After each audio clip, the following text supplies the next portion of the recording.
కరీంనగర్లో మేయర్ కొలగాని శ్రీనివాస్ పర్యటించారు. పలు అభివృద్ధి కార్యక్రమాలకు శంకుస్థాపన చేశారు. తొలుత 48వ డివిజన్ కురుమవాడ చేరుకున్న మేయర్ గవర్నమెంట్ స్కూల్ దగ్గర 21 లక్షల మున్సిపల్ సాధారణ నిధులతో చేపట్టనున్న సీసీ రోడ్ మరియు డ్రైనేజీ పనులకు భూమి పూజ నిర్వహించారు. అనంతరం 27వ division Shivaji Nagar SC school ప్రక్కన 12 లక్షల మున్సిపల్ సాధారణ నిధులతో నిర్మించనున్న అండర్ గ్రౌండ్ డ్రైనేజీ పనులకు శంకుస్థాపన చేశారు. కరీంనగర్ ను తెలంగాణ అగ్రస్థానంలో నిలబెట్టేందుకు కృషి చేస్తున్నానన్నారు మేయర్ శ్రీనివాస్.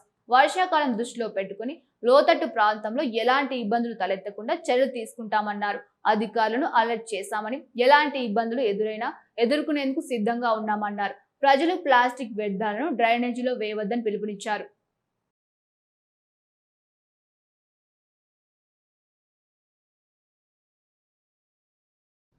మున్సిపల్ సాధారణ నిధుల నుండి డ్రైనేజీకి సంబంధించి 12 లక్షల రూపాయలతో పనులు ప్రారంభించడం జరిగింది.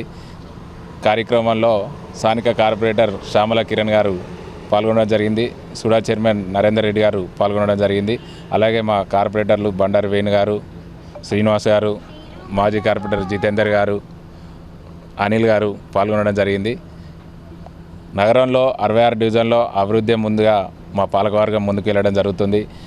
మౌలిక వసతులు కల్పించడంలో ప్రాధాన్యత ఇస్తూ దాదాపు ఇప్పటి వరకు ఒక 50 డివిజన్ల పైగా అభివృద్ధి కార్యక్రమాలకు సంబంధించి శంకుస్థాపనలు చేస్తూ అభివృద్ధిలో ముందు ఉండే విధంగా నగరపాలక సంస్థను కరీంనగర్ను తెలంగాణలో ముందు ఉండే విధంగా తీసుకెళ్లడం జరుగుతుంది.